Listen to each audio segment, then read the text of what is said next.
Good evening, everyone. Welcome. Delighted to see you all. My name is Dr. John, and I am a training professional, instructional designer, training manager, e-learning specialist, design, development, and delivery guru, and resume padder. Now, first I'd like to go over the restrooms in this facility. You're going to go out this door right here. You're going to walk down the corridor, and you're going to make a left. If you make a right, you will hit the wall, in which case you will not need a bathroom, you will need a hospital. You will then walk around the back of the training room to an additional corridor you will see over there, where you can go either left or right. I would recommend that you go to the way of the bathrooms. Once at the bathroom, please use the bathroom of your choice. Now, our objectives for today's session are these. Identify and pontificate upon the gimmick. Determine the best way to answer questions. Figure out the best way to ask questions. Demonstrate your ability to know everything. Making your training stick, and summing it all up. Well, I guess we'll go ahead and get started. Are there any questions? Now, being a trainer is a lot like being a motivational speaker. See, trainers and motivational speakers do a lot of the same stuff. We strike the same poses. We use the same lines. We address the audience the same way. And we're both full of shit. Now, let's start with the gimmick. Trainers and motivational speakers have gimmicks, allegedly to help people retain information. Here's some I've seen. The private eye. The speaker dressed like a private eye. Can't remember what it is she was trying to uncover, but I do remember the cool fedora. The superhero. The speaker took off his outer layer of clothing to reveal a skin-tight superhero costume. I remember that. I can't remember a word of what he talked about, but I do remember the costume.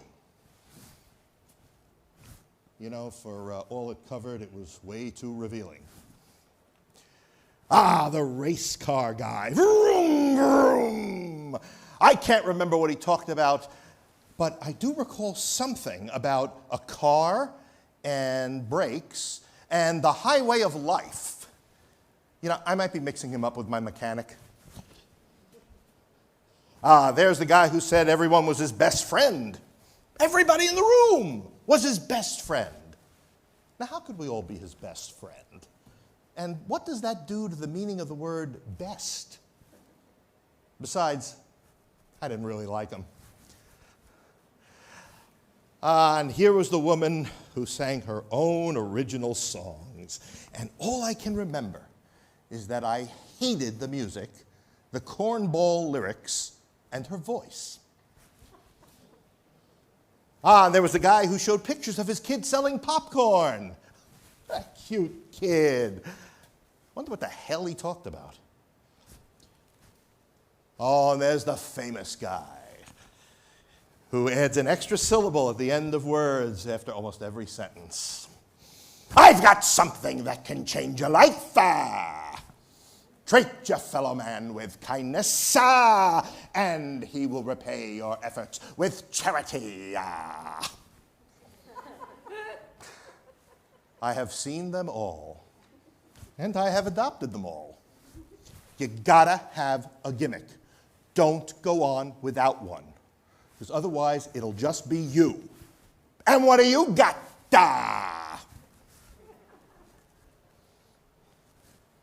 Now, trainers and motivational speakers get asked a ton of questions.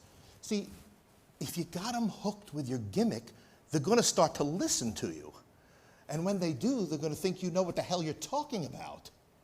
Now, this is a problem, because not only do you not know what you're talking about, but they're going to ask you questions, and that'll prove it.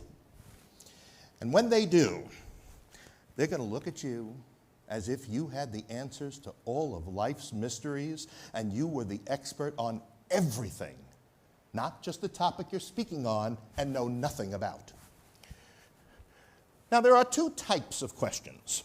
I call them the dumbass questions and the smartass questions. Now, the dumbass questions are more common, and these are the ones that are so mystifyingly stupid that you cannot believe they are real. You're thinking, how could anyone be so dumb to ask such a dumbass question? But they do, all the time. Now, smart-ass questions are asked by people who think they're very brilliant, and they know more than you, and they're pissed because it's you up here and not them. And these are the people who like to name drop too. What you're talking about, is that compatible with Covey? How the hell do I know? What's Covey? Well, here's how you handle both types of questions. First, you got to make it seem as though you really want to hear the question, even though you don't. Your face has got to look like it did when you were 10 years old and your birthday was finally here and you're waiting for your parents to wheel in the enormous present that you knew you were going to get because you nagged about it for 11 months. So there you are, you're waiting, eagerly anticipating either the dumbass or the smartass question, and then it comes. Doesn't matter which one they ask, because you are going to have the same answer for both. You're going to look deep in thought. You're going to furrow your brow and say, that's a great question. No matter what they ask, you say, that's a great question. Can I borrow a pen? That's a great question. What time is lunch? That's a great question. Are you always this much of an asshole? That's a great question. Now, if you get, if you start using that's a great question too much, it'll get boring. So you should also use good point. Again, even if the point is pointless, you say good point. I think we should abandon the Constitution and do just whatever we want. Good point. Elvis, Hitler, and JFK are all alive and living on the planet Zondor. Good point. I think you're an asshole. Good point. Look, whenever a trainer says either, that's a great question, or good point, what he's really saying is, I haven't got a fucking clue. Now, what do you do if you're faced with a question that you just can't answer? You can't let that stop you. And here's a great technique to make sure you're never caught off guard. Now, when one of the dumbass questions throws you, simply open it up to the audience. Now, of course, you say, that's a great question. But then say, what do the rest of you think? And don't leave it at that, though. You should also say, I know what I think, but I want to hear from you. And then you got to listen very carefully to their responses and appropriate one or two as your own. Now, the audience will eat this up and think that for one brief shining moment, they share the same universe with you. Oh, beware, though. If no one answers, you're in deep shit. Now, not only do you have to answer questions, you also have to ask them. It's required, because your learners are going to get these evaluation sheets with important and earth-shattering questions on them about your presentation, such as, are you now able, after a 3-hour lecture on time management, to turn your pathetic life around and actually produce something for society other than additional carbon dioxide? Or, were the bathrooms conveniently located? So you've got to come up with questions, not too difficult, because you don't want to hurt anyone's self-esteem when they can't answer them. So you come up with these questions, and you want to make it seem as though you actually taught them something, you know? So make your questions really easy. And that way you can take pride in your ability to present information so effectively. Now, when you ask questions, you should make them multiple part questions. That is, there is more than one dumb answer. Now, here's a technique you can use when you ask questions so that you can get a whole bunch of idiotic answers and solicit more. Okay? So first, you want to make your question so wide open that almost anything can fit. For example, what are some ways to, what are some things that cause distractions for you at work? Now, almost instantaneously, you'll get a slew of hands going up, and you call on people one at a time using the palms up gesture so it doesn't look like you're pointing, which you are. You call on them and you listen to their lame answer, and then you repeat the lame answer. But as you do, you raise your inflection as if you're saying, right, and what else? And then you call on the next person. Let's try it, okay? What are some things that cause distractions at work? Phone's ringing. Phones ringing. Loud voices. Loud voices. Blue pants with red shoes. Blue pants with red shoes. Baked ziti. Baked ziti. Yeah, see, no matter how ridiculous the answer, you repeat it and ask for more ridiculous answers. And then when you've got all the answers you can handle, you sum it all up with, good point. Well, you see, this is what trainers have to do to get people involved. Because somebody somewhere once decided that lectures were a bad thing, so we're not allowed to lecture anymore. So instead, we have to, more to the point, we have to interrupt our lectures with group and audience participation. Now, this is because your lecture is probably so devastatingly boring that you have to do something to keep people awake. So we create activities. And it gets people interested and moving around, and it annoys just about everyone, but they recognize that it's a necessary evil. Kind of like voting. Now, one of the best activities that I know is to break the class into groups and have them do dumb stuff. Now, this is supposed to be educational, but it turns out just to be funny for the trainer to watch. Plus, it gives you a break. While they're in their groups working on their dumb stuff, you walk around the room and offer encouragement to each group by telling them that their outstandingly ignorant comments have value. Or you can just take a nap.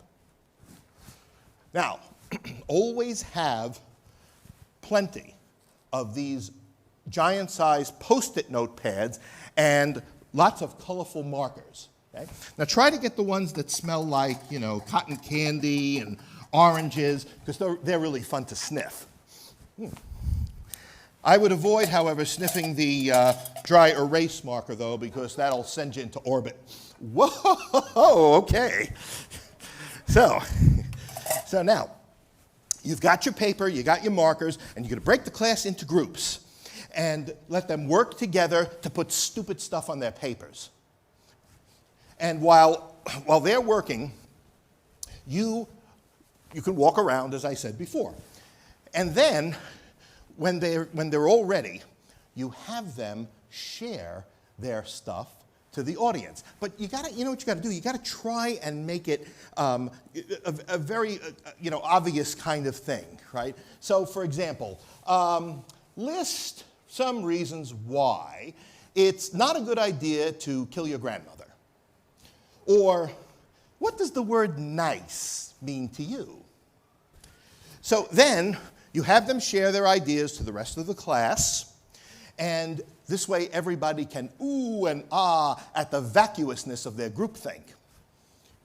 You should listen to the things they're saying as they read their list, and you say crap like, oh, that's a good one. Or just repeat the last thing they said and it makes it seem like you were paying attention.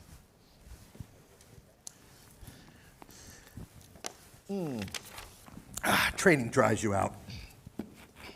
Okay. Where's my clicker? Here it is. Okay. Now, as either a trainer or a motivational speaker, you are able to position yourself as a person with Solomon-like wisdom. You don't ever have to say, I know everything, because your audience is convinced of it the minute you start bull throwing. But you got to play the role, you know? So, first thing you do is set yourself up at the entrance to the training room, well before anybody gets there, and greet the participants as they come in. Big smile, you're everybody's pal. Good morning, how you doing? Try to sound folksy. I'm delighted to see you. Now you say these pleasantries, but what you're really thinking is, I'm better than you because I've got some information that you don't have, and I'm going to share it with you, even if neither you nor I understand it. Now the participants, once they realize that somebody actually finally paid attention to them, are going to think you know everything. You just watch their faces and their reactions when you make your fulsome points. They nod their heads up and down when you make your deeply thought and patently false assertions, such as, you can be anything you set your mind to. You can almost hear the amens escape their lips. It's a pity, too, because all they're doing is reinforcing a lifetime of failure, convinced that now, because of you, they can find the path to happiness. It'd be rotten of you to expose yourself as the fraud you know you are.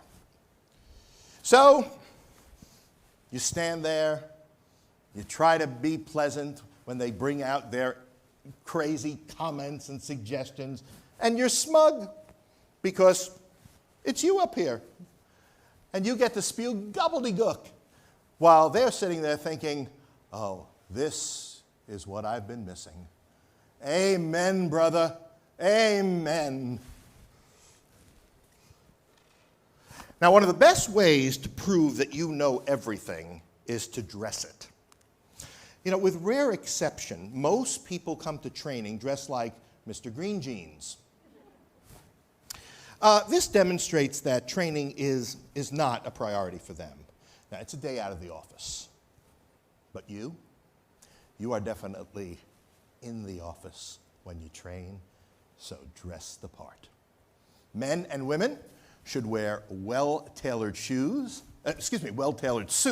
polished shoes, and a ready smile. I consider this a major takeaway from this session. Now, what you're saying by dressing well is, I am definitely not Mr. Green Jeans. I am an educated professional who, by virtue of his impeccable attire, knows everything. And I'm paid very well to know everything, too. And you should walk and gesture as if you know everything. Let's face it, when you know everything, you've got a right to flaunt it, don't you? Flaunt it in your manner. Walk with a swagger, but not too much of a swagger. Try something between Mother Teresa and Mick Jagger. You're cool. You're confident. You know it all, okay? They don't know shit. Put your hand in your suit pocket. Always face front. Try to make a big deal out of things nobody else can see. Let me give you an example.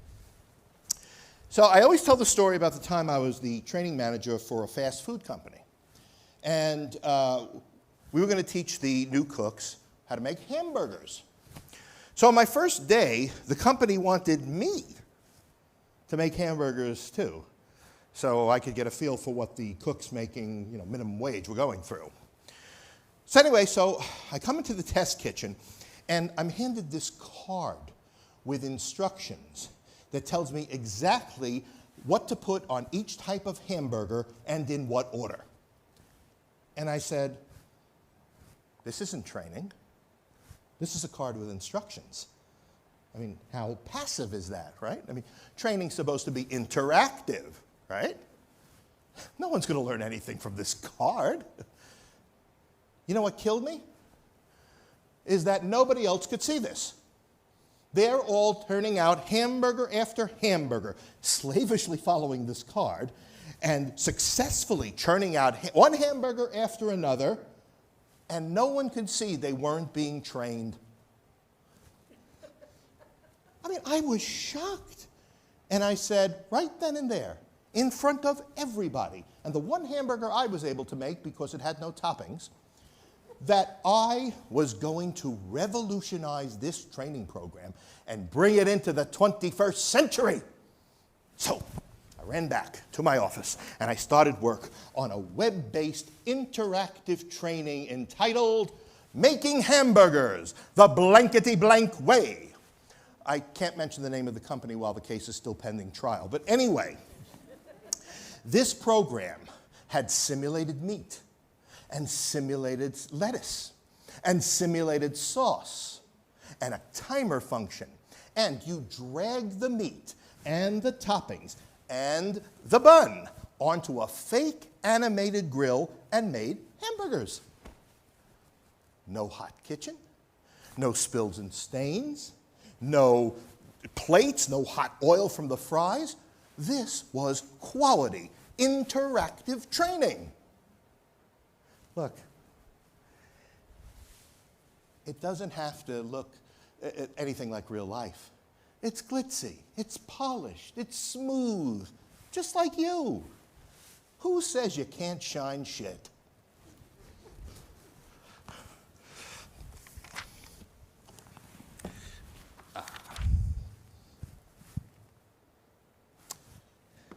Now, chances are really good that whatever it is you preach will be forgotten in approximately 48 hours, even though this is stuff that people are feverishly writing down and sometimes highlighting in bright pink.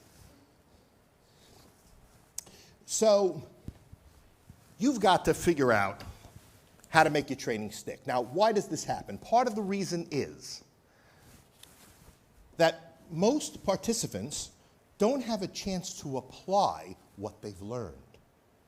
Another big reason is they have no intention of applying what they've learned because they think they know it all anyway, and that's not going to work because you know it all. You can't all know it all, otherwise training will be extinct, and then you'd have to actually work for a living. So, you take another drink. I'll just say this. Whenever you teach a customer service class, and a participant comes up to you and says that he is passionate about giving great customer service, you can be sure he is not, and has never given great customer service, otherwise he would not be in your great customer service class.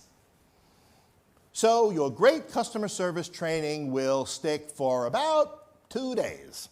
And then he will go back to alienating, browbeating, and torturing customers. So how do you make your training stick? Well, one way that I've discovered is through song. Hey, remember I told you about that woman before who sang her own original abysmal songs? And the audience apparently ate this up. You know, and it's been proven that song is one of the greatest ways that trainers have to help you remember anything. Remember when you were a kid and you learned the alphabet by singing this little ditty? A, you're a mournful glutton. B, you're a belly button. C, you're a cantaloupe with arms. How about musical notes? Didn't we find them difficult to remember until you heard do, A deer, a female deer, ray, a drop of golden sun. Now, that song teaches both music and zoology.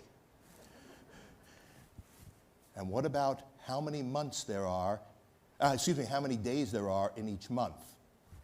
Well, 30 days hath September, April, June, and Montana. So, you can learn and retain a lot of concepts if you put it into song.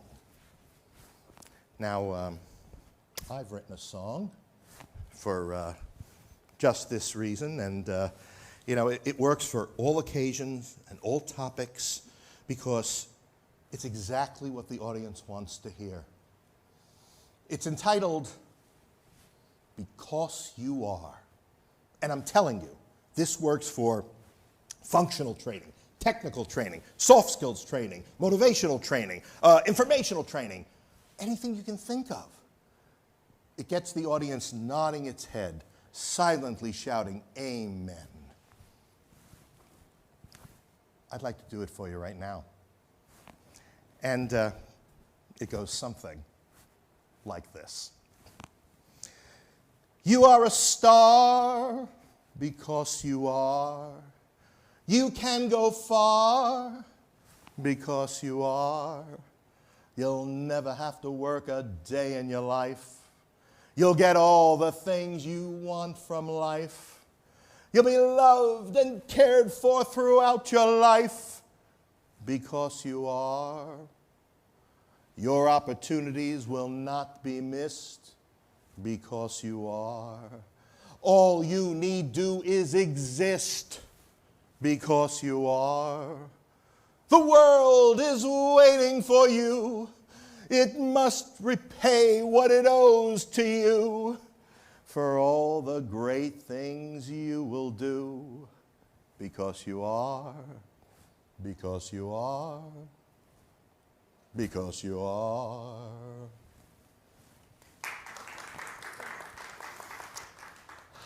You know, I think I saw quite a few heads nodding up and down. This hit close to home, didn't it? Here it is. Okay, so you come to the end of your training session and you realize that you have to review everything you've taught, but you got to do it in such a way so that no one realizes he could have just come in for the last 10 minutes and gotten the exact same thing out of your session. Sometimes this all depends on timing. Because, trainers love to give out agendas with all the pieces and parts timed out, and then they never stick to them. They take their dear, sweet time, and then sometime around the second break after lunch, when everybody's asleep anyway, they start speeding up to get it all in. So what starts out as a funeral at 9 a.m. becomes an auction by 4 p.m. Okay, good morning, how you doing? Here's my cheat sheet. Okay, you gotta have a gimmick, Hey, that's a good question, that's a great point, that's a great question. Right, and what else? Okay, listen, don't kill your grandmother. Oh, let me sniff, don't sniff this. Woohoo! Okay, here we go. Now, flaunt it. Because you are. Okay, listen, you gotta be careful about going too fast, because you don't want anyone to hurt their heads from nodding up and down too fast, okay? Now, no matter what you preach, okay? No matter your pace, okay? You got to go over what you taught. Only, this time, you're not looking for just any dumb answer. Instead, you are looking for the dumb answers that are specific to the shit you've been spewing for hours. So, class, question number 1.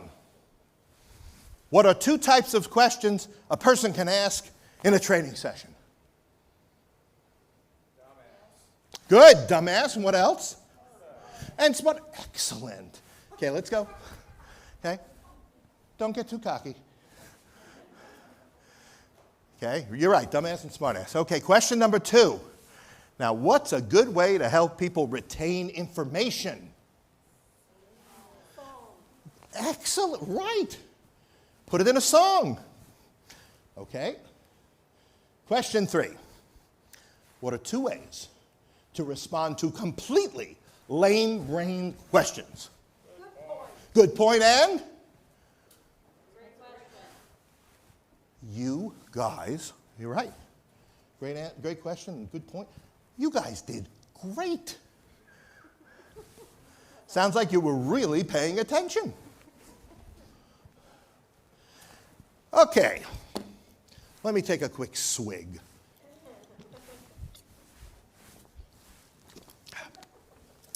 Okay, so last thing you got to make time for are the evaluations. Now, evaluations are a good way to have a written record of your excellence, but only if you phrase the questions correctly. Okay? First, never, ever give them a chance to write comments. And, if you keep babbling till the very end of the session, they won't have time anyway. Now, what you want is a multiple choice or, better still, a scale kind of thing. On a scale of 1 to 5, with 5 being the greatest educational experience short of a Harvard BA, and 1 being the suckiest educational experience, including in a Harvard BA. You've got to ask questions like that. You've got to come up with questions, okay? Actually, statements to rate on your 1 to 5 scale. There's an art to this. Even better are questions that have to do with everything but your training. Questions about the room, about your appearance, about the bathrooms. These are the things you want to evaluate. Okay? So you prepare statements to rate on your 1 to 5 rating scale, such as, the training room was comfortable, or the bathrooms were in the vicinity, or the trainer did not dress like Mr. Green Jeans. These are the things nobody cares about, so they're perfect for your evaluation. Well, looks like we are just about out of time. So are there any final questions? No, that's okay, because you can think about it and get in touch with me later. Okay, well, listen, I want to tell you, I can't tell you how much I enjoyed having you in class today. Seriously, I cannot tell you because I'd be making it up. No, seriously, don't take any wooden nickels. Now, listen, you guys were the best class I had this evening. And maybe even yesterday, but I didn't have a class yesterday. Now, listen, I really hope that you enjoyed this session and you were able to take out of it some great techniques so that you could bring them back to the workplace and forget about them in 48 hours. Oh, one last thing. Remember how I told you that you greet the participants in a folksy sort of way when they come in? Well, you want to do the same thing when they leave. And this is a good technique because there's always going to be somebody who comes down and talks to you after class. These are the people who want to impress you with their anecdotes. They are also the same people who ask a lot of smart-ass questions. So they come down and they look at you as if you're their best friend and they jabber away. You can avoid this by simply greeting everyone as they leave, like this. Everybody up. Everybody up. Stop paying attention. Let's try one more time. Everybody up. Grab your shit. We're done here.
And without